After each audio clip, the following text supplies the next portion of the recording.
ان الحمد للہ نحمده ونستعینه ونستغفره ونعوذ باللہ من شرور انفسنا ومن سیئات اعمالنا من يهده اللہ فلا مضل له ومن يضلل فلا هادی له واشهد ان لا الہ الا اللہ وحدہ لا شریک له واشهد ان محمدا عبدہ ورسولہ اما بعد فإن خیر الحدیث کتاب اللہ وخیر الہدی ہدی محمد صلی اللہ علیہ وآلہ وسلم وشر الامور محدثاتها وکل محدثۃ بدعہ وکل بدعۃ ضلالہ وکل ضلالۃ فی النار۔ اعوذ باللہ السمیع العلیم من الشیطان الرجیم من ہمزہ ونفخہ ونفثہ بسم اللہ الرحمن الرحیم۔ رب اشرح لی صدری ویسر لی امری واحلل عقدۃ من لسانی یفقہوا قولی۔ بسم اللہ الرحمن الرحیم۔ ان اللہ وملائکتہ یصلون علی النبی یا ایہا الذین آمنوا صلوا علیہ وسلموا تسلیما۔ اللہم صل علی محمد وعلی آل محمد کما صلیت علی ابراہیم وعلی آل ابراہیم انک حمید مجید۔ اللہم بارک علی محمد وعلی آل محمد کما بارکت علی ابراہیم وعلی آل ابراہیم انک حمید مجید۔ اللہم ربنا آتنا فی الدنیا حسنۃ وفی الآخرۃ حسنۃ وقنا عذاب النار۔ لا الہ الا انت سبحانک انی کنت من الظالمین۔ حسبنا اللہ ونعم الوکیل۔ یا حی یا قیوم برحمتک استغیث ولا حول ولا قوة الا باللہ العلی العظیم۔ ربنا آتنا من لدنک رحمۃ وہیئ لنا من امرنا رشدا۔ آمین ثم آمین۔ الحمدللہ آج 3 نومبر 2019 کو سنڈے کے دن بمطابق 5 ربیع الاول 1441 ہجری میں ہماری قرآن کلاس نمبر 3 انشاءاللہ ہوگی، جس میں ہم انشاءاللہ قرآن حکیم کے تعارف کے اعتبار سے جو میں نے علمی پوائنٹس آج تک ڈسکس کیے ہیں، یعنی 20 پچھلی 2 کلاسوں کے اندر، اس سے آگے ہم انشاءاللہ اس کو لے کے چلیں گے، علمی پوائنٹ نمبر 21 سے آن ورڈ۔ علمی پوائنٹ نمبر 21 وہ ہے میرے بھائیوں، قرآن حکیم عربی ادب کی جس کیٹیگری میں فال کرتا ہے اسے ہم کہتے ہیں خطبے کا سٹائل۔ قرآن حکیم اس طرح کی کتاب نہیں ہے جیسا کہ آپ کوئی بھی دنیاوی رائٹر آپ دیکھیں گے، جب کتاب لکھتا ہے تو وہ چیپٹرز بناتا ہے، ایک مقدمہ لکھتا ہے، پھر آگے ایک ترتیب کے ساتھ چیزوں کو مختلف چیپٹرز کے اندر ایڈریس کرتا ہے، جیسے ونس اپون اے ٹائم والا سٹائل ہے، اور اس میں ایک ربط پایا جاتا ہے۔ اس طرح کا ربط قرآن حکیم میں نہیں پایا جاتا جہاں تک چیپٹرز کی ترتیب کا تعلق ہے۔ البتہ چونکہ قرآن حکیم کا جو سٹائل ہے وہ ایک یونیک سٹائل ہے، اور اسے عربی میں آپ سمجھ سکتے ہیں کہ خطبے کا سٹائل ہے۔ آپ یہ کہہ سکتے ہیں کہ قرآن حکیم collection of divine origins of almighty Allah ہے، اللہ تعالیٰ کے خطبات، تقریروں کا مجموعہ ہے۔ ہر سورت ایک کمپلیٹ تقریر ہے، چاہے وہ مختلف اوقات میں نازل ہوئی، لیکن اگر آپ اس خطبے کو پورے کی پوری سورت کو ایز اے خطبہ دیکھیں گے تو آپ کو اس میں ایک مرکزی ٹاپک نظر آئے گا۔ جیسے ہمارے خطبہ حضرات بھی، چاہے وہ مذہبی لیڈرز ہوں یا پولیٹیکل لیڈرز ہوں، جب بھی تقریر کرتے ہیں تو ان کا ایک مرکزی ٹاپک ہوتا ہے، اس ٹاپک کے ارد گرد ساری گفتگو چلتی ہے۔ اس ٹاپک کو جب سٹارٹ کرتے ہیں تو ایک تمہید ہوتی ہے، اس کے بعد پھر کچھ مثالیں بھی ادھر ادھر کی بیان کی جاتی ہیں تاکہ جو خطیب ہے وہ اپنے مخاطب کو اپنی طرف اٹریکٹ کر سکے حالات حاضرہ کے پوائنٹ آف ویو سے۔ اور پھر جب خطبہ کنکلوڈ ہونے لگتا ہے تو جو سب سے زیادہ مرکزی ٹاپک ہے اس کو دوبارہ سے ایڈریس کیا جاتا ہے، کیونکہ بات کنکلوڈ ہو رہی ہوتی ہے۔ چونکہ قرآن حکیم اللہ تعالیٰ کے خطبات کا مجموعہ ہے، 114 خطبے ہیں، 114 صورتیں جو ہیں، اس کو ذہن میں رکھ کے قرآن حکیم کو پڑھیں گے تو پھر آپ کو بات سمجھ آئے گی کہ یہ سٹائل کیوں ہے۔ اب سورۃ البقرہ جو ہے، اس کا جو مرکزی ٹاپک ہے وہ سابقہ امت مسلمہ یعنی یہودیوں سے جو غلطیاں ہوئیں جن کی وجہ سے انہیں خمیازہ بھگتنا پڑا، تاکہ یہ موجودہ امت مسلمہ ہے جو امت محمدیہ صلی اللہ علیہ وآلہ وسلم، اس کے لیے گائیڈ لائنز بن جائیں کہ تم سے پہلے ایک بڑی لاڈلی میری اور بھی امت تھی جس میں میں نے اپنی کم از کم 3 کتابیں بھیجی، تورات، زبور، انجیل، ہزاروں پیغمبر بھیجے، لیکن جب انہوں نے توحید سے کنارہ کشی اختیار کی، مشرکانہ اوہام ان کے اندر داخل ہو گئے، تو پھر ہم نے اس چیز کی پرواہ نہیں کی ہے کہ 3 کتابیں ان میں نازل ہوئی تھیں اور ہزاروں پیغمبر نازل ہوئے تھے، حتیٰ کہ وہ خود پیغمبروں کی اولاد بھی تھے بنی اسرائیل۔ پھر ضربت علیہم الذلہ والمسکنہ، پھر ہم نے ان کے اوپر ذلت اور مسکنت مسلط کر دی، اور اس میں بھی ٹاپ آف دا لسٹ بنی اسرائیل کو، یہودیوں کو ایڈریس کیا گیا۔ اس سے اگلی سورت سورہ آل عمران کے اندر مرکزی طور پر ایڈریس کیا گیا ہے کرسچنز کو، اور مضامین بھی بیان ہوئے ہیں لیکن مرکزی ٹاپک یہ ہے۔ اس لیے آپ دیکھیں جتنی بھی صورتیں ہیں ان کا آغاز بھی بڑا جاندار ہوتا ہے۔ سورۃ البقرہ ہی دیکھ لیں، الف لام میم ذالک الکتاب لا ریب فیہ، یہ وہ کتاب ہے جس میں شک کی کوئی جگہ نہیں ہے۔ اس کا صحیح ترجمہ ہے اس میں شک کی جگہ ہی نہیں ہے۔ ھدی للمتقین، ان لوگوں کے لیے ہدایت ہے جو ڈر جانے والے ہیں، یعنی جو زندگی میں اپنی عقل استعمال کر کے ایک دفعہ ضرور اس رزلٹ پہ پہنچتے ہیں کہ ساری کی ساری کائنات جس نظام کے تحت چل رہی ہے وہ نظام کسی کے بنانے سے بنا ہے۔ God is the only explanation of all the physical phenomena in this universe۔ اس کائنات میں ہونے والے ہر فزیکل فینومینا کے پیچھے خدا ہے، اللہ ہے۔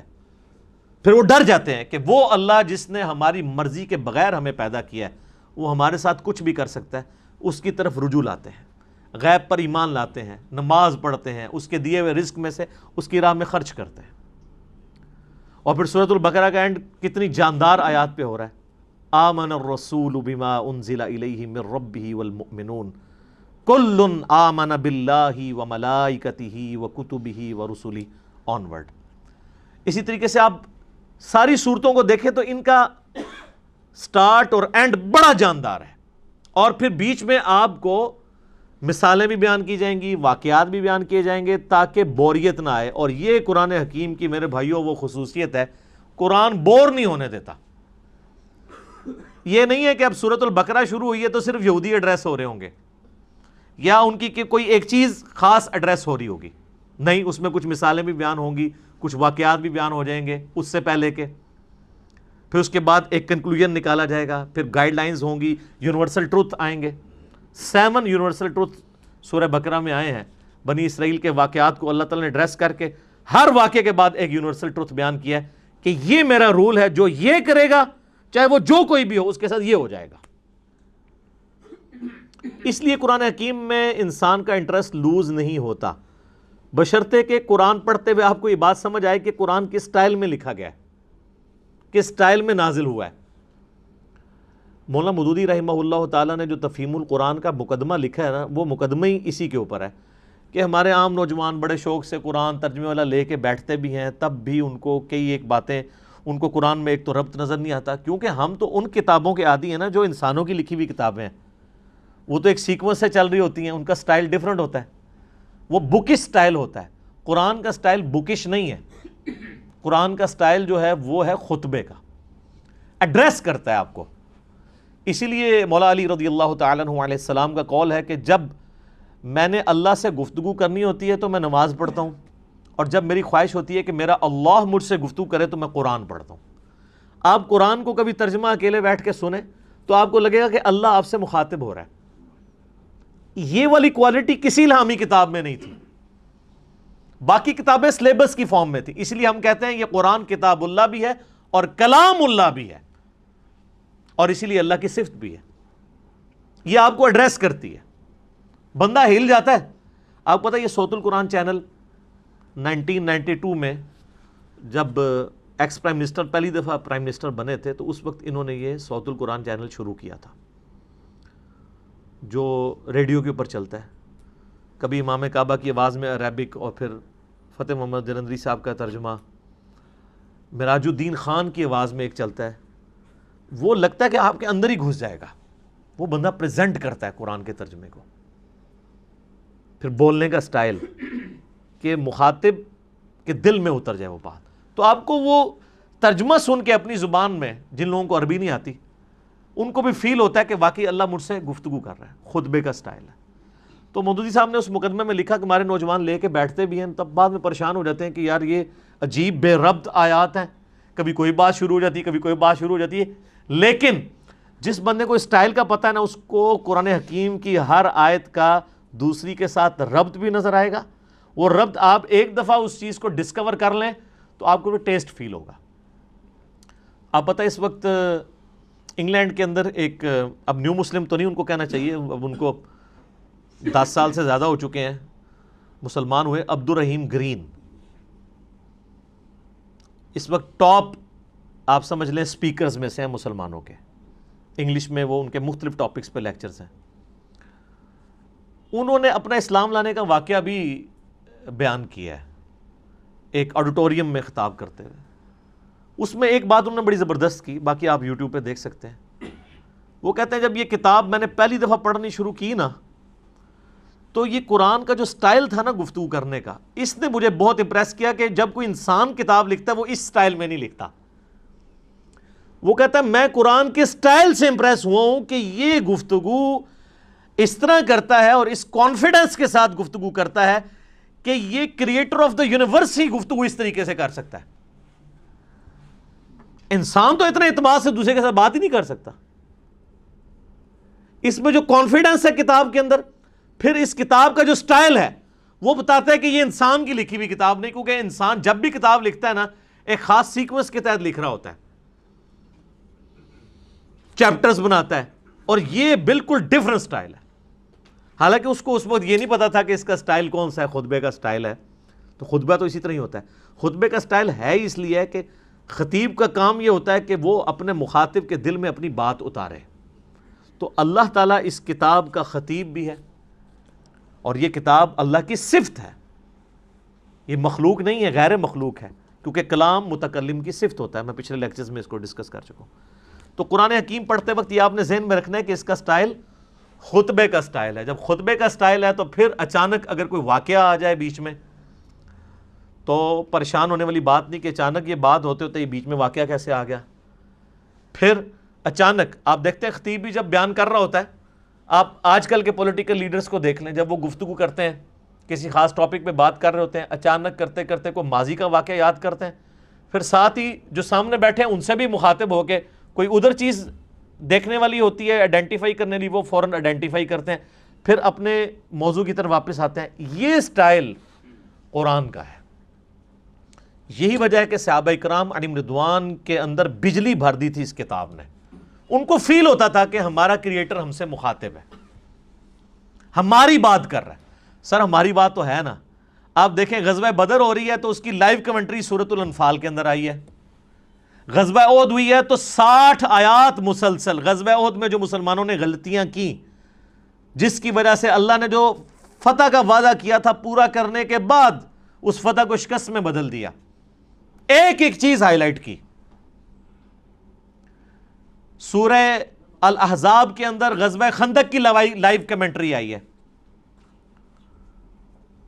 اسی طریقے سے سورہ توبہ کے اندر غزوہ تبوک کی پوری ڈیٹیلز آئی ہیں, اتنی ڈیٹیل کے ساتھ. نبی علیہ السلام کی مبارک زندگی کا آخری جو تھا غزوہ, کس طریقے سے مسلمانوں کو اس جد و جہد کے اندر گزرنا پڑ رہا تھا, منافقوں کو فیس کرنا پڑ رہا تھا. اہل ایمان اور منافقین میں فرق کے لیے وہ بہت کرٹیکل سچویشن تھی غزوہ تبوک کی. اور اس وقت بڑے بڑے جو اپنے آپ کو سمجھتے تھے ہم ایمان والے تھے, ان کے بھی پاؤں لڑکھڑا گئے تھے. ظاہر ہے وہ سپر پاور سے ٹکرانا تھا, رومن امپائر سے جا کے. تو یہ ساری کی ساری چیزیں آپ کو پڑھنے کے بعد آپ اس زمانے میں پہنچ جائیں گے، اور پھر آپ یہ فیل کریں کہ آپ اس زمانے کے اندر ہوں اور آپ کا رب آپ سے گفتگو کر رہا ہو۔ اب اس میں تو اسی طرح ہی ہوتا ہے نا، یا ایھا الذین آمنوا جب ہمیں کہا جا رہا ہوتا ہے تو وہ تو 1400 سال پہلے کہا جا رہا ہوتا ہے، لیکن ان میں تو وہ لوگ موجود تھے جنہوں نے وہ غلطیاں کی ہوئی تھی جن کی وجہ سے اللہ ان کو مخاطب کر رہا تھا، تو ان پہ اس چیز کی جو کیفیت طاری ہوتی تھی نا، وہ آج اس لیول کی کیفیت کبھی طاری نہیں ہو سکتی، لیکن اس کے قریب قریب ضرور ہے۔ میرے ایک دوست بتانے لگے، ان کے جاننے والوں کی نا انگلینڈ کے اندر ایک شاپ ہے، تو وہ کہتے ہیں ہم نے نا پورا دن نا ایک قرآن کی تلاوت اور ترجمہ لگایا ہوتا تھا، ایک انگلش میں بھی ریکارڈنگ ہوئی ہوئی ہے، وہ بھی صوت القرآن چینل کے اوپر کبھی کبھار چلتی ہے۔ ویسے یہاں پہ جو رفاع یونیورسٹی ہے نا اسلام آباد میں، تو ان کا 24 گھنٹے قرآن کا چلتا ہے چینل، وہ آلموسٹ 3-4 دن میں قرآن پاک مکمل کر دیتے ہیں۔ تو اس میں ایک انگلش ترجمہ ہے، اس میں عربی کی آواز مشاری راشد کی ہے، اور انگلش ترجمہ جو ہے نا وہ اتنی زبردست آواز میں ہے، جس کو انگلش سمجھ آتی ہے تو وہ لگتا ہے کہ خدا آپ سے مخاطب ہے اور آپ کے دل میں اترتا ہے۔ تو کہتے ہیں انہوں نے اپنی دکان پہ وہ ترجمہ لگایا ہوتا تھا، کہتے ہیں جب کوئی نان مسلم بھی کسٹمر آتا تھا نا تو وہ ایک بار ٹھٹک کے سننا شروع کر دیتا تھا، اور کئی کسٹمرز نے کہا کہ آپ اس کو بند کر دیں، کیونکہ اس کو سننے سے ہمارے اوپر اثرات ہو رہے ہیں۔ ظاہر ہے جب دنیا کی بے ثباتی کا بیان ہو رہا ہو، مرنے کے بعد جی اٹھنے کا بیان ہو رہا ہو، اللہ کو آپ اکاؤنٹیبل ہیں، پھر آپ اپنی مرضی کی زندگی تو نہیں گزار سکتے۔ میری خواہشات اور میری ذات کے درمیان سب سے بڑی رکاوٹ کون ہے؟ اللہ۔ اگر اللہ کو میں نکال دوں تو میں اپنی مرضی کی زندگی گزار سکتا ہوں۔ اس لیے آپ دیکھیں گے جتنے ایتھیسٹ ہیں، منکرین خدا ہیں، وہ بیسیکلی منکرین خدا نہیں ہوتے ہیں، بلکہ وہ اپنی مرضی کی زندگی گزارنا چاہتے ہیں۔ اس لیے پھر اس کے لیے پہلی شرط یہ ہے کہ خدا کو بیچ میں سے نکال دیں، ورنہ یہ تو ہر وقت لٹکتی ہوئی تلوار ہے خدا کا کانسیپٹ، کہ آپ اکاؤنٹیبل ہیں کسی کو، آپ کی جواب دہی ہونے والی ہے مرنے کے بعد۔ تو یہ قرآن حکیم کا خطبے کا سٹائل ہے، یہ قرآن پڑھتے وقت یہ چیز ذہن نشین ہونی چاہیے۔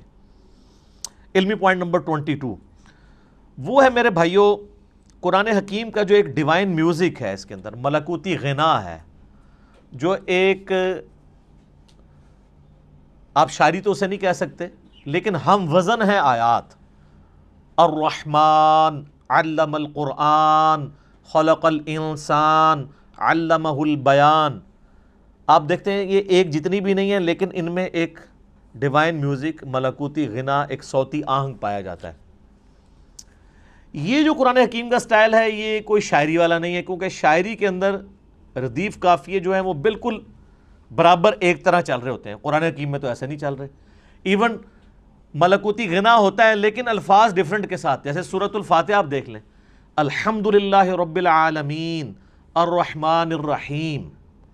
اب رب العالمین میں نون ہے، الرحمن الرحیم کے اینڈ پہ میم ہے، الفاظ تو مختلف ہیں۔ اگر شاعری ہوتی تو یہاں بھی نون ہی ہوتا، لیکن اگلی آیت مالک یوم الدین واپس اسی سٹائل میں۔ تو یہ شاعرانہ کلام بھی نہیں ہے، لیکن اس میں ایک ربط بھی ہے، وہی ربط عرب کے لوگوں کو اٹریکٹ کرتا تھا۔ اگر قرآن حکیم نثر کی فارم میں ہوتا تو اس کی اٹریکشن نہ ہوتی اس طرح کی جو اس کی وجہ سے ہے، اور اسی وجہ سے ہم قرآن حکیم کو طرز لگا کے پڑھ بھی لیتے ہیں، ورنہ قرآن حکیم کی جو آپ قاریوں کی اتنی طرزیں پیاری پیاری سنتے ہیں، یہ کبھی طرز لگا ہی نہ سکتے اگر اس کا نثر کا سٹائل ہوتا تو۔ اور یہ طرز لگانے کا حکم ہے، بخاری اور مسلم میں حدیث ہے، نبی صلی اللہ علیہ وآلہ وسلم نے فرمایا جو قرآن کو ترنم سے نہ پڑھے وہ ہم میں سے نہیں ہے۔ یہ نہ سمجھیے گا کہ یہ لوگ شوقیہ پڑھ رہے ہوتے ہیں، نبی علیہ السلام خود بھی ترنم سے قرآن پڑھا کرتے تھے۔ بخاری مسلم میں کئی احادیث ہیں، حتیٰ کہ بخاری میں ایک حدیث ہے، نبی صلی اللہ علیہ وآلہ وسلم نے فرمایا اللہ تعالیٰ اپنی مخلوقات میں سے سب سے زیادہ شوق کے ساتھ وقت کے پیغمبر کی آواز کو سنتا ہے جب وقت کا پیغمبر ترنم کے ساتھ قرآن پڑھ رہا ہوتا ہے، اپنی کتاب پڑھ رہا ہوتا ہے۔ اللہ تعالیٰ اس چیز کو شوق سے سنتا ہے۔ آپ عرب کے قاریوں کو دیکھیں نا، اور میں کہتا ہوں آج کے دور میں جیسے کہ مشاری راشد نے ایک عام مسلمان کے دل میں قرآن حکیم کی محبت پیدا کی ہے نا، وہ یقیناً ان کا خاصہ ہے۔ دیکھیں یہ فیلڈ ہے نا، قرآن حکیم کی ایک فیلڈ ہے کہ ایک بندہ اچھی عربی جانتا ہو، اچھی تفسیر کر لے، یہ ایک فیلڈ ہے۔ ایک فیلڈ یہ ہے کہ قرآن حکیم کی وہ خطاطی اچھی کر لے۔ اب عالم دین تو خطاطی نہیں کر پائے گا، ایک جو خطاط کر سکتا ہے۔ اس وقت بھی آپ کو پتہ ہے جو ٹاپ آف دا لسٹ خطاط ہے جو اب مسجد نبوی میں ساری حرمین میں جو رائٹنگ کر رہا ہے وہ پاکستان کا ہے، کراچی کا رہنے والا ہے۔ اس کو پورا آفس دیا انہوں نے، ادھر تو اس بیچارے کو پوچھتا ہی کوئی نہیں تھا، وہ تو جب اس کی رائٹنگ سامنے آئی ہیں تو اب یہ ایک علیحدہ سے فیلڈ ہے۔ اسی طریقے سے قرآن حکیم کو ترنم سے پڑھنا یہ بھی الگ سے ایک فیلڈ ہے۔ ایک تو ترنم وہ ہے جو مولوی لگاتے ہیں، قرآن بالکل غلط پڑھ رہے ہوتے ہیں، صرف ترنم ہی ہوتا ہے اس میں، اور گانے کی طرز پہ پڑھ رہے ہوتے ہیں۔ گانے کی طرز پہ اس لیے کہ وہ قرآن حکیم کے جن الفاظ کو کھینچنا ہے ان کو نہیں کھینچتے، اور جن کو کھینچنا چاہیے ان کو مختصر پڑھ دیتے ہیں۔ قرآن حکیم کی طرز ہر بندہ تو نہیں لگا سکتا جب تک وہ قرات کے اصولوں سے واقف نہیں ہے کہ کس لفظ کو آپ کھینچ کے پڑھ سکتے ہیں، یعنی لمبا کر کے، اور کسی کو لمبا نہیں کر سکتے۔ اسی لیے آپ دیکھیں گے علماء حضرات اکثر جو قاری نہیں ہوتے، جب وہ قرآن پڑھ رہے ہوں گے نا تو بالکل غلط قرآن پڑھ رہے ہوتے ہیں، زبر زیر ٹھیک پڑھ رہے ہوں گے، اور بعض تھوڑے بہت ایسے ہوں گے جو پروناؤنس بھی صحیح کر لیں گے۔ ویسے تو عموماً وہ لگتا ہے پنجابی میں ہی قرآن پڑھ رہے ہیں، عربی ان کو آتی ہوتی ہے لیکن عربی پروناؤنس نہیں صحیح کرنی آتی۔ بہت کم ہیں علماء میں سے جو صحیح پروناؤنس بھی عربی کو کر سکتے ہیں، یعنی ہمارے جو سب کانٹیننٹ کے لوگوں کی بات کروں، عرب کے لوگوں کی نہیں، ان کی تو اپنی زبان ہے۔ پھر وہ جب طرزیں لگانا شروع کرتے ہیں تو ان کو پتہ ہی نہیں ہے کہ وہ کون سے الفاظ کھینچ رہے ہیں، وہ کھینچنے بنتے بھی ہیں کہ نہیں، اور بعض اوقات وہ بعض ایسے الفاظ کو کھینچ دیتے ہیں کہ مطلب ہی الٹ ہو جاتا ہے۔ مثلا یہ جو لفظ ہے لام زبر لا، اگر لام کے اوپر زبر کے ساتھ لام زبر لا پڑھا جائے تو اس کا مطلب ہوتا ہے یقیناً، ضرور، بالضرور، جیسا کہ سورہ التکاثر میں آتا ہے ثم لتسألن یومئذ عن النعیم، ثم لتسألن، لام زبر لا، پھر اس قیامت کے دن ضرور تم سے پوچھا جائے گا ان نعمتوں کے بارے میں جو دنیا میں تمہیں اللہ نے دی تھی۔ لیکن اگر آپ اس کو طرز لگاتے ہوئے ثم لا تسألن، لا کو ذرا سا لمبا کر دیا تو لا کا مطلب کیا ہے؟ نہیں۔ اب یہ لام نہیں کھینچا جا سکتا۔ اچھا، اس ترنم کو برقرار رکھنے کے لیے عربی میں آپ کو یہ بھی اجازت ہوتی ہے عربی زبان میں کہ آپ مد عارض کر سکتے، عارضی مد بھی کر سکتے ہیں، یعنی مد وہاں پہ موجود نہیں ہے لیکن طرز بنانے کے لیے آپ مد خود انٹروڈیوس کروا سکتے ہیں بیچ میں، لیکن ہر لفظ کے اوپر نہیں، حروف مدہ کے اوپر، جس طرح یا مدہ ہے، واو مدہ ہے، الف مدہ ہے۔ جیسے ہم سورۃ الفاتحہ آپ دیکھتے ہیں، میری بھی قرات کہ یہ ایک چڑھی ہوئی ہے، تو اس میں اب جب ترنم سے پڑھ رہا ہوتا ہوں تو آپ اگر قرآن کھول کے دیکھیں گے تو وہاں تو مد نہیں پڑی ہوئی، لیکن اس مد کو میں خود بنا رہا ہوتا ہوں، وہ عربی رول کے تحت۔ ایک تو سورۃ الفاتحہ کے اینڈ پہ مد آتی ہے نا، وَلَا الضَّالِّينَ، وہ تو لکھی ہوئی ہے، لیکن اس سے پہلے جو ہم پڑھ رہے ہوتے ہیں، اعوذ باللہ من الشیطان الرجیم، الحمد للہ رب العالمین، ابھی جو میں نے کھینچا ہے یہ ہے نہیں ہے، لیکن اس کے بغیر یہ ترنم بن نہیں سکتا۔ الرحمن الرحیم مالک یوم الدین ایاک نعبد و ایاک نستعین۔ تو یہ جو کھینچنے والی چیز ہوتی ہے نا، یہ اس کے ترنم پیدا کرنے کے لیے، اور یہ عربی لنگوسٹک کے مطابق ہے۔ اذان میں بھی آپ دیکھیں، اذان میں جہاں کھینچ سکتے ہیں وہیں کھینچ سکتے ہیں۔ اذان پڑھتے ہوئے کیا آپ کہتے ہیں؟ اللہ اکبر، اللہ اکبر۔ اب اس میں کھینچی دو ہی جگہ گئی ہے، اللہ، لام کھڑی زبر والی۔ اب اکبر لفظ ہے، اس کو تو میں کھینچ نہیں سکتا، اکبر یہ نہیں پڑھ سکتا، یہ اکبر ہی رہے گا۔ اشہد ان لا الہ الا اللہ،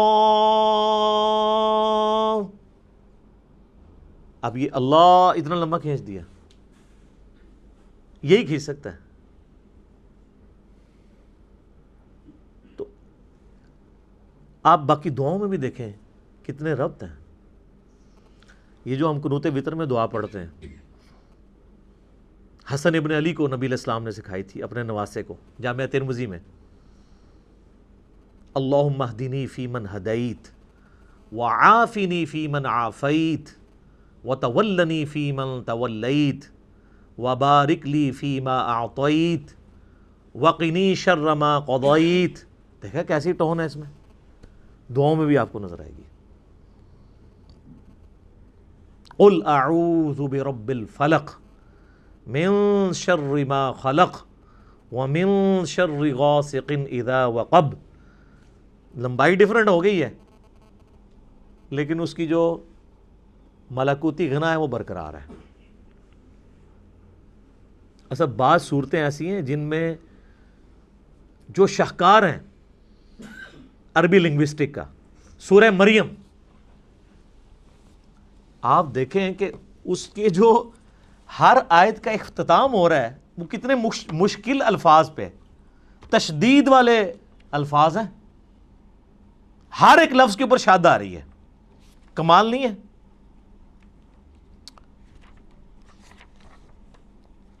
پارہ نمبر 16 کے اندر جا کے آتی ہے نا سورہ مریم. اعوذ باللہ من الشیطان الرجیم. آپ دیکھیں پہلے تو حروف مقطعات ہیں، اس کے بعد ذکر رحمت ربک عبدہ زکریا اذ نادى ربه نداء خفيا قال ربي إني وهن العظم مني واشتعل الرأس شيبا ولم أكن بدعائك ربي شقيا. اس کے بعد اگلے ولیا رضیا سمیا عتیا عشیا صبیا تقیا عصیا حیا شرقیا سویا تقیا زکیا بغیا. ٹون ہے. اور یہ دو صورتیں تو کمال ہیں، سورہ طٰہٰ اور سورہ مریم. طٰہٰ ما انزلنا علیک القرآن لتشقى الا تذکرۃ لمن یخشی. سر عربی ایویں تو پاگل نہیں ہو گئے تھے جناب، کیا وہ جڈ قوم ہے اور سپر پاورز الٹ کے رکھ دی ہیں صدیوں کی. بجلی بری گئی تھی ان کے اندر، اس قرآن نے ان کے اندر یقین ڈال دیا تھا. وہ تو یعنی جتنے لوگ اپنی زندگی سے محبت کرتے ہیں اتنی وہ اپنی موت سے محبت کرتے تھے. اور جب اس لیول کی کوئی آرمی ہو اس کے آگے کون ٹھہر سکتا ہے؟ کوئی ریسورسز نہیں تھے، کافروں کے ریسورسز چھین کے ان کو الٹ دیا. وہ ایمان اس کتاب کے ذریعے یتلو علیہم آیاتہ ویزکیہم ویعلمہم الکتاب والحکمہ. یہ بجلی نبی علیہ السلام نے قرآن کے ذریعے بھری ہے ان کے اندر. تو یہ اس کے اندر ایک ڈیوائن میوزک ہے، ترنم ہے. اس کی وجہ سے عربی لوگ، چونکہ آپ پتہ ہے ان کو شاعری کے ساتھ بھی بڑا شغف تھا. آپ عمر سیریز دیکھیں تو آپ دیکھیں گے وہ عام گفتگو میں بھی شاعرانہ انداز میں گفتگو کر لیتے تھے. فی البدی ان کی عام گفتگو بھی جو ہے وہ بھی ہم پلہ الفاظ کے اوپر مشتمل ہوتی تھی. اسی لیے وہ نان عربز کو اجمی کہا کرتے تھے. یہ تو گونگے ہیں، ہمارے سامنے بول ہی نہیں سکتے، حالانکہ خود چٹے ان پڑھ تھے، علم کوئی نہیں تھا لیکن زبان کے ماسٹر تھے. تو اللہ نے ان کا وہی غرور توڑا کہ ان کو زبان پہ ناز تھا. اللہ نے ایسی کتاب دی کہ شعراء نے بھی اپنے کلام پھاڑ دیے. کمال تو یہ ہوتا ہے نا کہ جو کسی کا غرور ہے وہی توڑ دیا جائے. موسیٰ علیہ السلام کے زمانے میں جادوگروں کو غرور تھا، اللہ نے موسیٰ علیہ السلام کو وہ معجزہ دیا کہ وہ جادوگر بھی سجدے میں گر پڑے. پہلے جادوگر گرے ہیں کیونکہ ان کو سمجھ آ گیا کہ یہ جو کچھ کر رہے ہیں یہ جادو نہیں ہے، ہمیں پتہ ہے کہ جادو کیا کر سکتا ہے. ایک جادوگر جو ہے وہ جادو کے ایپیکس کو جانتا ہے. ایک میڈیکل کی فیلڈ کا بندہ وہ جانتا ہے کہ میڈیکل زیادہ سے زیادہ کیا کر سکتی ہے. آج آپ کسی ڈاکٹر سے کہیں، اب تو یہ چیز تو ایوالو ہو چکی ہے نا کہ ہڈی کو جوڑنے کے لیے ایک ٹائم درکار ہے. انسان کی ہڈی، وہ ٹائم اس کو چاہیے، وہ بانڈ بنے گا، پلسٹر کرتے ہیں جب ٹوٹ جائے. آپ اگر کسی ڈاکٹر کو کہیں کہ ایک شخص ایسا ہے کہ آپ اس کے بعد ہڈی 2 ٹکڑے کر کے لے جائیں, وہ صرف ہاتھ یوں پھیرے گا, ہڈی واپس اپنی جگہ پہ آگے اسی وقت جڑ جائے گی اور بندہ بھاگنا شروع کر دے گا, تو ڈاکٹر مان لے گا آپ کی بات؟ نہیں. اس کو پتہ ہے یہ نہ تو فزیکل فنامنا آف نیچر سے ثابت ہوتی ہے چیز, نہ یہ ہماری جو میڈیکل سائنس ایوالو ہو چکی ہے اتنی ترقی کے بعد, یہ پاسبل نہیں ہے. اس کا ایک نیچرل پیریڈ ہے, وہ اس نے گزارنا ہے. تو وہ پھر اس چیز کو کہے گا یہ تو معجزہ ہی ہو سکتا ہے, سائن ہی ہو سکتی ہے کوئی. اسی لیے ہم نے, میرے ایک ویڈیو کلپ بھی ریکارڈڈ ہے کہ نبی علیہ السلام کا کوئی بھی معجزہ ایسا نہیں ہے جو سائنٹیفکلی ریپروڈیوس کیا جا سکے, ورنہ وہ معجزہ نہیں ہوگا. نبی علیہ السلام سے جو غیر معمولی معجزات, حسی معجزات, یعنی انگلیوں میں سے پانی کے چشمے جاری ہونا جو بخاری مسلم میں آتا ہے, صحیح بخاری میں آتا ہے ایک صحابی کی پنڈلی کی ہڈی ٹوٹ گئی, آپ نے ہاتھ پھیرا تو اسی ٹائم ٹھیک ہو گیا. یہ وہ چیزیں ہیں کہ جو قیامت تک سائنٹیفکلی کبھی پاسبل نہیں ہوگی کہ کوئی انسان کر کے دکھا سکے یہ چیز. یہ وہ فزیکل فنامنا آف نیچر کا ٹوٹنا ہے, یہ پاسبل نہیں ہوگا. کبھی یہ پاسبل نہیں ہوگا کہ کوئی پلانٹ کنگڈم کو اینیمل کنگڈم میں بدل دے. حضرت موسیٰ علیہ السلام عصا پھینکتے تھے, پلانٹ کنگڈم اینیمل کنگڈم میں اژدہا بن جاتا تھا. مردے کو کوئی زندہ نہیں کر سکتا. حضرت عیسیٰ علیہ السلام کے زمانے میں طب عروج پہ تھا, اللہ تعالیٰ نے ان کا غرور توڑا. ہاں جی بتاؤ, ان کو اپنی میڈیکل کی فیلڈ کے اوپر بڑا ناز تھا. حضرت عیسیٰ علیہ السلام مادر ذات کوڑی اور اندھوں کو اللہ کی اذن سے شفا دے دیتے تھے. جن کے ڈھیلے بھی نہیں ہوتے تھے, مٹی کا ڈھیلا رکھ کے ہاتھ پھیرتے تھے, آنکھیں واپس آ جاتی تھی. سر جس کی آنکھیں کام نہ کرتی ہو اس پہ ہاتھ پھیرنے سے کیا پوری دنیا بھی پھیر دیں تو اس کی بینائی نہیں آتی, اور ایک مٹی کا ڈھیلا ایک بندہ رکھتا ہے اور ہاتھ پھیرتا ہے اور وہ آنکھ بن جاتی ہے. آج بھی آپ میڈیکل کی فیلڈ وہ کہیں گے یہ امپاسبل ہے. تو معجزہ خواہ کسی بھی پیغمبر کا ہو وہ ریپروڈیوس نہیں ہو سکتا اگر وہ واقعی معجزہ ہے, کہانی نہ ہو, معجزہ ہو, نہیں ہو سکتا. قرآن حکیم میں داؤد علیہ السلام کے بارے میں آتا ہے لوہا ان کے ہاتھوں پہ نرم تھا, اور لوہے پہ ہاتھ رکھتے تھے, آٹے کی طرح سے گوندھ دیتے تھے, زیرہ بناتے تھے. تو آپ سمجھ سکتے ہیں میڈیکلی اب یہ چیز ثابت ہے کہ کم از کم 1500 ڈگری سینٹی گریڈ چاہیے لوہے کو اس فارم میں لانے کے لیے کہ جس میں آپ مولڈ کر سکیں, اور اگر لے آئیں گے تو اس پہ ہاتھ کوئی نہیں لگا سکتا, اور وہ ٹھنڈے لوہے کے اوپر یوں ہاتھ پھیرتے ہیں اور وہ یوں مولڈ ہو جاتا ہے. یہ وہ معجزہ, یہ ریپروڈیوس نہیں کبھی ہو سکے گا. موسیٰ علیہ السلام نے عصا مارا ہے سمندر کے اندر, اسی ٹائم سمندر پھٹ کے دونوں طرف پہاڑوں کی شکل میں قرآن میں آتا ہو گیا اور بیچ میں راستہ بن گیا. سر یہ معجزہ کبھی نہیں کوئی کر کے دکھا سکتا, ورنہ پیغمبروں کی جو نبوت ہے وہ سٹیک پہ لگ جائے گی اگر غیر پیغمبر بھی فزیکلی سائنٹیفکلی کسی بھی طریقے سے اس چیز کو ریپروڈیوس کر سکے. یہ امپاسبل ہوگا. لیکن الوہین جو ہے, آنکھوں کو دھوکہ دینا, وہ اس زمانے میں بھی تھا, اب بھی ہے, قیامت تک رہے گا. فزیکلی کوئی نہیں کر کے دکھا سکتا. یہ آپ کو جو ڈیوڈ کاپر فیلڈ کے بارے میں ویڈیوز ملتی ہیں, کبھی وہ پانی پہ چل رہا ہے, کبھی دیوار پہ اوپر چڑھ رہا ہے, اس کی میکنگ بھی ساتھ ہی انہوں نے یوٹیوب پہ چڑھا دی ہوئی ہے کہ وہ سارا نظر کا دھوکہ ہوتا ہے. وہ ویڈیو کیمرے کے ذریعے فلمائی ہوتی ہیں ساری چیزیں. وہ جو پانی پہ چل رہا ہوتا ہے تو نیچے انہوں نے وہ شیشے کا بہت بڑا ٹیبل رکھا ہوا ہے, ٹرانسپیرنٹ, جو نظر نہیں آتا, وہ اس کے اوپر چل رہا ہوتا ہے. اس لیے آپ دیکھیں گے وہ پانی پہ چل رہا ہوتا ہے تو نیچے لوگ اس کے نیچے سے یوں تیر رہے بھی ہوتے ہیں, کیونکہ وہ شیشے کے اوپر چل رہا ہوتا ہے. وہ شیشہ اتنا ٹرانسپیرنٹ ہے کہ وہ پانی میں نظر ہی نہیں آتا. وہ جب سائڈ سے دکھاتے ہیں ٹیبل تو پھر نظر آ جاتا ہے. اور شکر ہے کہ یہ پاکستان میں نہیں, ورنہ اولیاء اللہ کے سردار بن جاتا ہے ڈیوڈ کاپر فیلڈ. ہاں, اسٹیچو آف لبرٹی غائب کر دیتا ہے, وہ کیمرے میں غائب کرتا ہے, فزیکلی نہیں کر سکتا. اور سر دیکھیں اتنا ایماندار ہے, وہ بھی بے ایمان نہیں ہے, وہ بھی اسے یہ نہیں کہتا کہ میں فزیکلی کروں, وہ کہتا ہے ایلوژن, آنکھوں کا دھوکہ. اتنی غیرت اس کو بھی ہے کہ وہ ایلوژن کہتا ہے اسے, اپنی کرامت بزرگی یہ نہیں کہتا. جو تہاڑے بزرگاں نوں ایڈی بھی تمیز نہیں, جھوٹ مار جاندے نے. اس لیے آپ دیکھیں سارے بزرگ فیل ہیں. اب کدھر گئی آپ کی کرامتیں جی؟ اور یہ ایک بزرگ نے حکم دیا, وہ جوتی ہوا میں اڑتی اڑتی اس کے سر پہ لگی. اون کتنے جوتیاں تھوڑیاں ریٹائر ہو گئی ہیں نا, یا وہ جوتیاں تھلے انجن لگے ہوئے خراب ہو گئے نا. پہلے بھی کوئی نہیں تھا, کہانی تھی. یہ کہانیاں چل رہی ہوتی ہیں. معجزات, کرامات, استدراج, اس سارے ٹاپکس کے اوپر میرا مسئلہ number 131A B C D 4 recorded ہیں, وہ آپ دیکھ لیں. علمی پوائنٹ نمبر 23, وہ ہے میرے بھائیوں قرآن حکیم کا جو بیسک یونٹ ہے وہ ہے آیت. عربی میں ہم اسے کہتے ہیں آیتن. جو آیت کے اینڈ کے اوپر وہ تا تھی جو ختم ہوتے اس کے نقطے بھی اڑ گئے, اب صرف گول دائرہ ہی رہ گیا, چونکہ وہ سمبل کے طور پہ تھا نا. ویسے وہ تا ہوتی ہے, گول تا, نشانی کے طور پہ.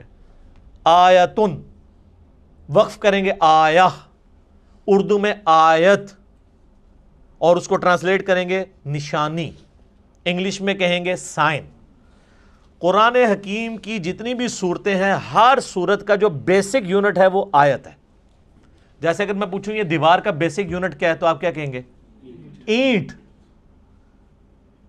یہ دیوار ہے, اس کے اوپر 1200 اینٹیں لگی ہوئی ہیں, اور 1200 اینٹوں کو مینیجبل فارم میں جوڑنے کے بعد ایک دیوار مکمل ہوتی ہے. اس طرح قرآن حکیم میں ہر صورت کی آیات ہیں جن کو اللہ تعالیٰ نے وحی کے ذریعے نبی علیہ السلام کو تعلیم فرمایا. اس کی ترتیب توقیفی ہے, اور قرآن حکیم میں کم سے کم آیات جو ہیں وہ 3 ہے صورت کی. کوئی قرآن حکیم میں صورت ایسی نہیں جس کی 3 سے کم آیات ہوں. اور عربی میں جمع بھی 3 سے شروع ہوتا ہے. ہمارا تو 2 سے ہی جمع شروع ہو جاتا ہے نا اردو میں. عربی میں واحد ہے, اس کے بعد تثنیہ ہے 2, اور پھر ہے 3 اور 3 سے آنورڈ وہ جمع ہے. رب المشرق والمغرب سنگولر, رب المشارق والمغارب کئی مشرق اور کئی مغرب, اور رب المشرقین اور رب المغربین 2 مشرق اور 2 مغرب. اس کے اوپر بھی میرا کلپ ہے کہ یہ کیا مطلب ہے. کہیں آتا ہے 1 مشرق 1 مغرب, کہیں آتا ہے 2 مشرق 2 مغرب, کہیں آتا ہے 2 سے زیادہ مشرق 2 سے زیادہ مغرب. وہ آپ دیکھ لیجئے گا. تو عربی میں اس طریقے سے. تو قرآن حکیم میں چونکہ سورت ہے تو اس میں آیات ہیں, تو آیات کم از کم جمع تو ہونی چاہیے, تب ہم انہیں آیات بولیں گے. تو کم سے کم آیات جو ہیں وہ 3 ہیں, اور قرآن حکیم کی سب سے چھوٹی سورت کی بھی آیات 3 ہی ہیں. انا اعطیناک الکوثر فصل لربک وانحر ان شانئک هو الابتر. 3 آیات ہیں. اذا جاء نصر اللہ والفتح ورأیت الناس يدخلون فی دین اللہ افواجا فسبح بحمد ربک واستغفرہ انہ کان توابا. واستغفر پہ ہم وقف کرتے ہیں, نہ بھی کرے کنٹینیوس بھی پڑھ سکتے ہیں. یہ 3 آیات ہیں, 3 سے زیادہ ہی ہیں, کم نہیں ہے. اور قرآن حکیم کی سب سے چھوٹی آیت کون سی ہے؟ سورہ الرحمن کی ایک آیت ہے, مدھامتان فبأی آلاء ربکما تکذبان. ایک لفظ کے اوپر پوری آیت ہے. اور قرآن حکیم کی سب سے لمبی آیت آیت دین ہے جو سورۃ البقرہ کے اندر آئی, اور اس کے بعد پھر آیت الکرسی ہے 255 نمبر آیت. اب آیت الکرسی آپ دیکھیں اتنی لمبی ہے, اس کی کئی چھوٹی آیتیں بن سکتی ہیں, اور اس میں ربط بھی ہے. اللہ لا الہ الا هو الحی القیوم لا تأخذہ سنۃ ولا نوم, یہ 2 آیتیں بن سکتی تھی. لہ ما فی السماوات وما فی الارض, تیسری آیت بن سکتی تھی. من ذا الذی یشفع عندہ الا باذنہ یعلم ما بین ایدیہم وما خلفہم ولا یحیطون بشیء من علمہ الا بما شاء وسع کرسیہ السماوات والارض ولا یؤودہ حفظہما وہو العلی العظیم. اتنی لمبی یہ آیت ہے, اس کے ٹکڑے ہو سکتے تھے. یہ پوری کی پوری ایک آیت ہے. یہ ہمیں کس نے بتایا؟ نبی صلی اللہ علیہ وآلہ وسلم نے. اور نبی علیہ السلام کو اللہ تعالیٰ نے وحی کے ذریعے یہ بات بتائی ہے. لہٰذا قرآن حکیم کی جو آیات ہیں یہ بھی وحی کے ذریعے بتائی گئی ہیں کہ یہ آیت ہے, یہ آیت ہے, یہ آیت اتنی لمبی ہے, یہ چھوٹی ہے. بعض اوقات آپ دیکھیں گے کہ آیات, آپ وہ 2 آیتیں دیکھیں تو وہ ایک آیت بھی بن سکتی تھی, لیکن اسے سپلٹ کر کے 2 آیات بنایا گیا. حروف مقطعات ہی آپ دیکھیں, کئی جگہ حروف مقطعات کی پوری آیت بنتی ہے, اور کئی جگہ وہ ایک آیت کے ساتھ جز کے طور پہ ہوتی ہے. اب یہ صحابہ کرام نے اجتہاد سے نہیں کیا یا کسی کاتب کی مرضی سے نہیں ہوا, بلکہ یہ اللہ تعالیٰ نے وحی کے ذریعے اپنے محبوب صلی اللہ علیہ وآلہ وسلم کو تعلیم فرمایا. اور ساتھ یہ بھی یاد رکھیے گا کہ آیات کی دو اقسام ہیں قرآن حکیم میں. ایک آیات وہ ہیں جو محکمات ہیں اور دوسری ہیں جو متشابہات ہیں. سورہ آل عمران کی 7 نمبر آیت ہے جس میں اللہ تعالیٰ نے خود یہ بیان فرمایا کہ ہم نے جو آپ کی طرف قرآن نازل کیا ہے اس کی آیات دو قسم کی ہیں. ایک تو محکمات ہیں اور وہ کتاب کی جڑ ہے. محکمات کیا؟ جن میں حکم نازل ہوئے ہیں. جیسے حکم ہے کہ ایک اللہ کو ایک مانو، پیغمبروں پر ایمان لاؤ، کتابوں پر لاؤ، فرشتوں پہ لاؤ، آخرت پر لاؤ ایمان، نماز قائم کرو، زنا سے بچو، چوری سے بچو، ماں باپ کے ساتھ حسن سلوک کرو. جتنے اللہ کے احکامات ہیں یہ محکم آیات ہیں. اور قرآن نے کہا کہ یہ ام الکتاب ہے، کتاب کی ماں ہے، جڑ ہے. اور پھر کہا گیا دوسری جو قسم ہے وہ ہے متشابہات. سورہ آل عمران آیت نمبر 7. میں ٹائم بچانے کے لیے عربی اس کی اسکپ کر رہا ہوں، ڈائریکٹ اردو میں بات کر رہا ہوں. اور کہا گیا وہ متشابہات جو ہیں ان کی جو تعویل ہے وہ صرف اللہ کے علم میں ہے، اور اہل ایمان صرف ان پر ایمان لاتے ہیں اور اس کی تعویل کو اللہ کے سپرد کرتے ہیں، اور پھر اللہ سے یہ دعا کرتے ہیں کہ جو کچھ اس کتاب میں نازل ہوا ہم اس پر ایمان لاتے ہیں. اور پھر وہ کہتے ہیں ربنا لا تزغ قلوبنا بعد اذ ہدیتنا وہب لنا من لدنک رحمہ انک انت الوہاب آمین.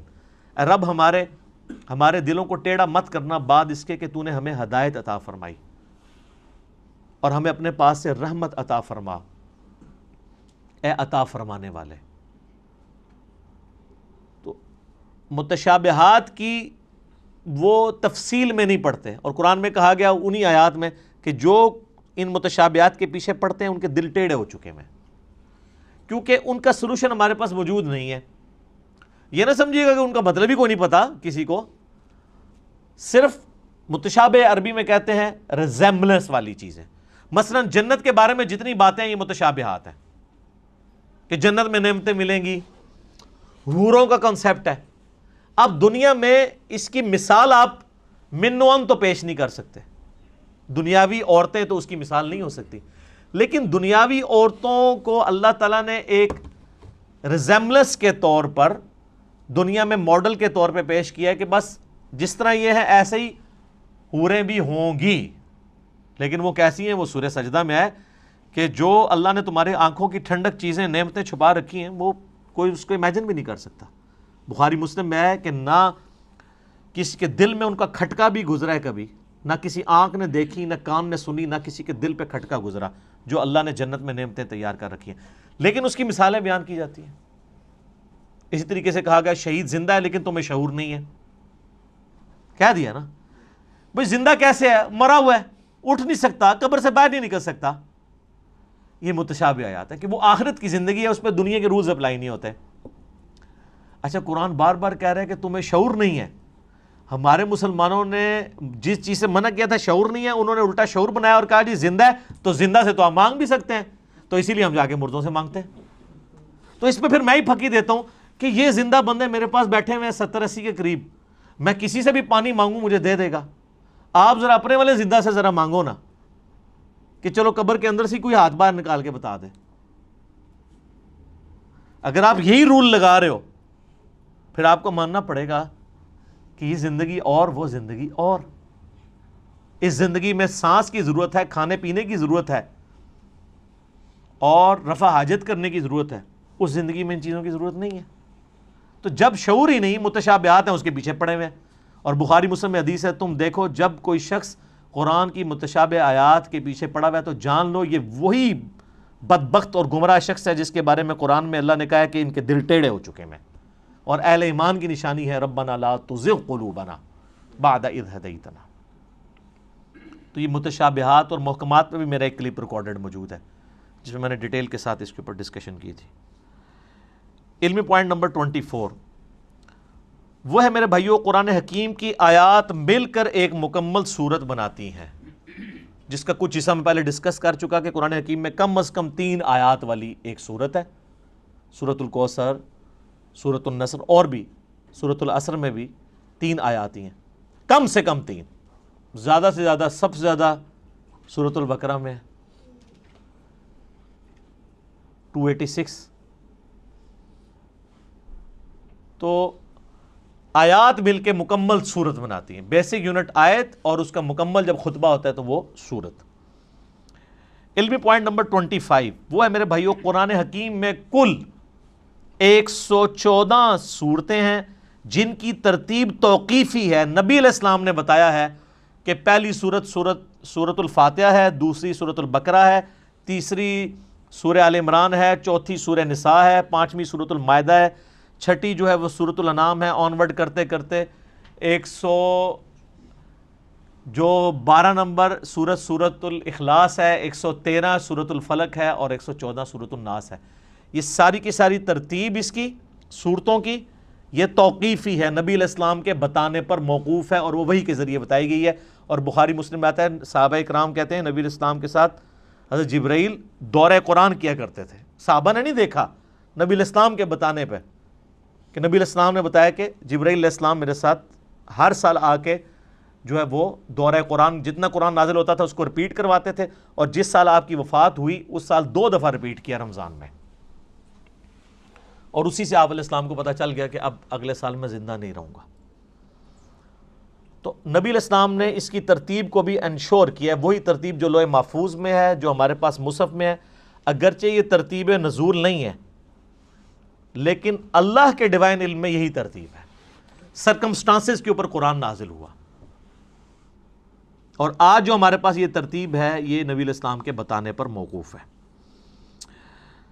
علمی پوائنٹ نمبر 26 وہ ہے میرے بھائیوں، قرآن حکیم کل 5 طرح کے ٹاپکس کی کیٹیگری میں فال کرتا ہے، اگر بڑی بڑی کیٹیگریز بنائی جائیں۔ اس کے اوپر پوری ایک کتاب لکھی ہے شاہ ولی اللہ دہلوی نے، الفوز الکبیر فی اصول التفسیر، اللہ کا بہت بڑا کرم، کامیابی اللہ کی طرف سے اصول تفسیر کے اوپر۔ اس میں انہوں نے یہ دعویٰ کیا ہے کہ اللہ تعالیٰ نے مجھ پہ یہ حقیقت کھولی ہے کہ قرآن حکیم کی آیات 5 طرح کی کیٹیگریز میں فال کرتی ہے۔ اب یہ اس طرح کی قرآن حکیم میں کئی ایک انویشنز ہیں جو ہمارے پرانے بزرگوں نے نہیں کی ہیں، آج کل کے لوگوں نے کی ہیں۔ جیسا کہ آپ دیکھ رہے ہیں کہ میں نے بتایا بھی تھا کہ قرآن حکیم میں جو سورۃ الحدید ہے وہ جس نمبر کے اوپر آ رہی ہے اٹامک نمبر بھی وہی ہے۔ اب اس پرانے زمانے میں تو اٹامک نمبر نہیں ہوا کرتے تھے، یہ ہر آنے والے زمانے میں، یہ حروف ابجد کے اوپر میرا ایک کلپ دیکھ لیں، اس میں نے ڈیٹیل سے یہ بتائی، تو یہ چیزیں آپ کو نظر آئیں گی۔ وہ ہر زمانے میں جو بندہ قرآن پہ محنت کرے گا اس کے اوپر ٹروتھ ریویل ہوگا۔ قرآن حکیم میں آیات جوڑوں کی شکل میں نازل ہوئیں صورتیں، پرانے بزرگوں سے آپ کو اس طرح کی چیزیں نہیں ملیں گی۔ لیکن یہ حمید الدین فراہی رحمہ اللہ تعالیٰ، جو ڈاکٹر اسرار صاحب کے آپ سمجھ لیں دادا استاد تھے، انہوں نے پہلی دفعہ یہ ٹروتھ ریویل کیا کہ قرآن حکیم کی ہر صورت کا کوئی نہ کوئی جوڑا ہے۔ کچھ تو ہمیں پتہ ہی ہے، سورۃ الفلق، سورہ جو ہے وہ سورہ ناس، یہ مطلب جوڑا ہے دونوں کا، لیکن جو بیچ میں کی صورتیں انہوں نے پھر بتایا کہ واقعی وہ جوڑے ہیں، جیسے مرد و عورت کا جوڑا ہوتا ہے اس طرح ریسیپروکل پایا جاتا ہے صورتوں کے اندر۔ سورہ بقرہ اور سورہ آل عمران بھی جوڑا ہے، ایک یہودیوں کو ایڈریس کرتی ہے، دوسری عیسائیوں کو ایڈریس کرتی ہے۔ تو اس طرح کئی ایک صورتیں جو جوڑوں کی فارم میں، یہ ٹروتھ بال میں ریویل ہوا ہے۔ بل یہ الفوز الکبیر فی اصول تفسیر کا اردو ترجمہ بھی آ چکے، آپ پڑھیں۔ 5 کیٹیگریز انہوں نے بیان کی ہیں۔ نمبر 1 علم الاحکام، یعنی قرآن حکیم کی آیات احکام سے ریلیٹڈ ہوں گی، نماز، روزہ، حج، زکوٰۃ، عقائد، یہ ساری چیزیں علم الاحکام میں آتی ہیں۔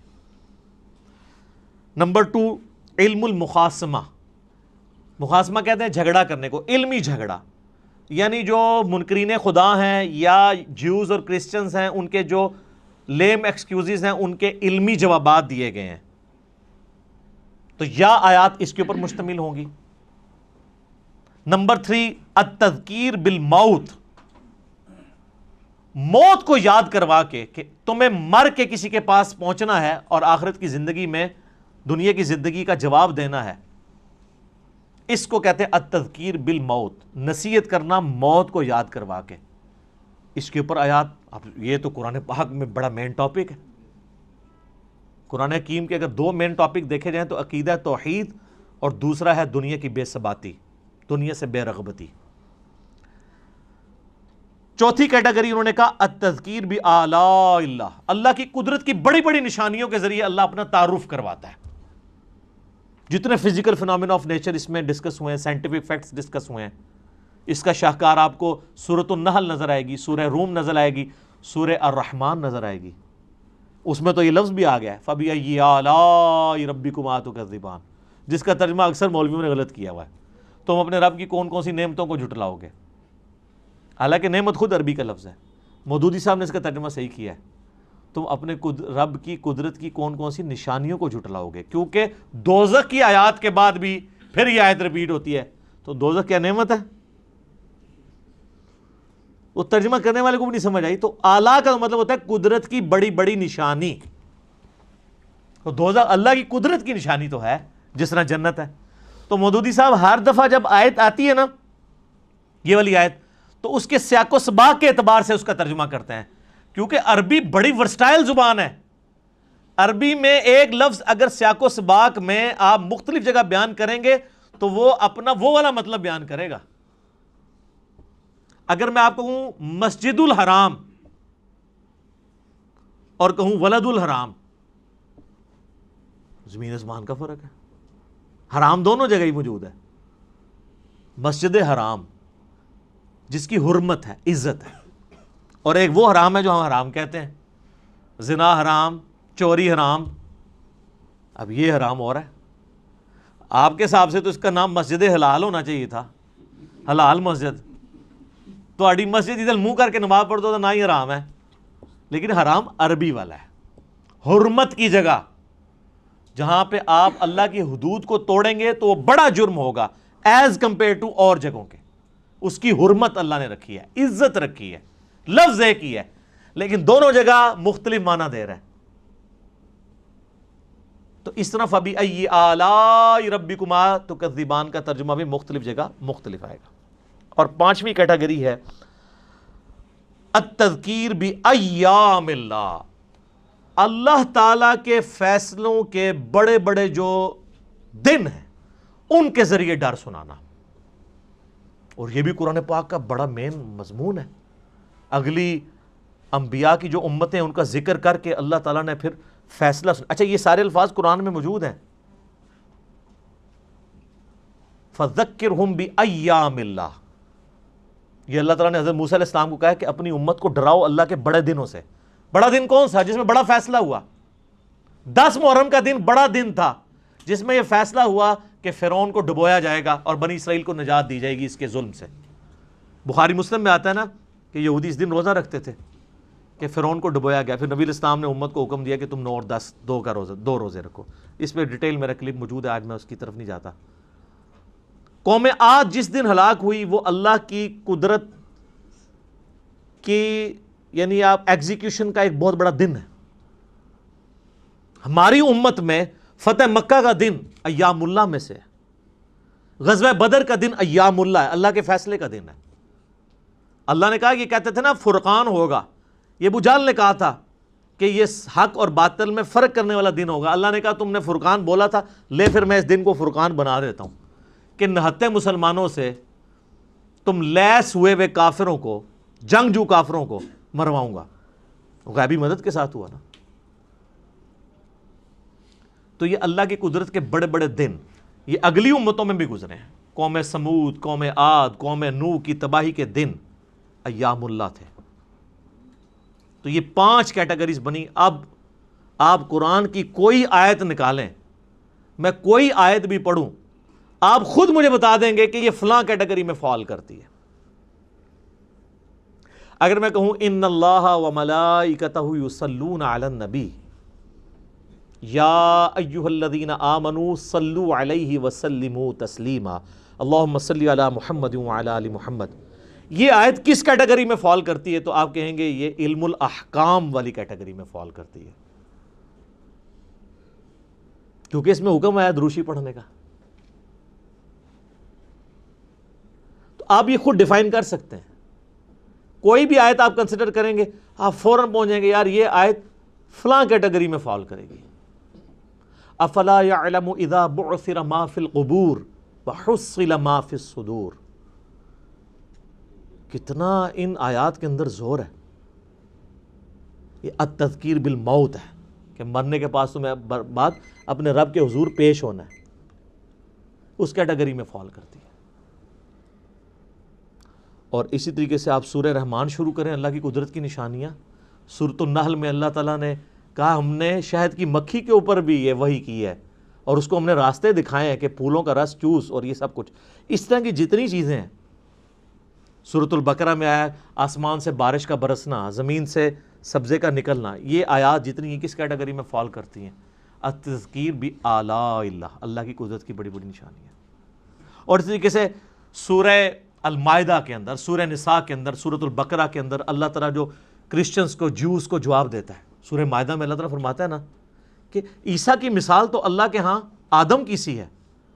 آدم کو تو تم بھی اللہ کا بندہ ہی مانتے ہو, حالانکہ اس کی تو نہ ماں تھی نہ باپ. عیسیٰ کا باپ نہیں تھا تو اس کو تم نے خدا بنا لیا. جس کی ماں بھی نہیں تھی, باپ بھی نہیں تھا, اس کو تو تم بھی بندہ مان رہے ہو. اب یہ مخاصمہ کیا نا, جھگڑا کیا علمی, جس کو میں اینٹی وینم پھکی والی بات کرتا ہوں, الزامی جواب. یہ علم المخاصمہ ہے. ٹھیک ہوگا جی. ابھی 26 پوائنٹ ہوئے ہیں جی, 14 ابھی بھی باقی ہیں. تو ہو سکتا ہے کہ چوتھا 5واں لیکچر بھی اس پہ ہو. اب ہمارا ٹائم پورا ہو چکا ہے. اللہ تعالیٰ سے دعا ہے جو حق بات میں نے کہی اللہ تعالیٰ ہمارے دلوں میں راسخ فرمائے. اگر جذبات میں میرے منہ سے کوئی غلط بات نکل گئی تو اللہ تعالیٰ ہمیں معاف کر دے, ہمارے دلوں سے محو بھی کر دے.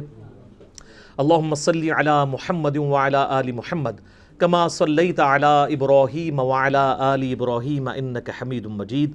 اللہم بارک علی محمد وعلی آل محمد کما بارکت علی ابراہیم وعلی آل ابراہیم انک حمید مجید.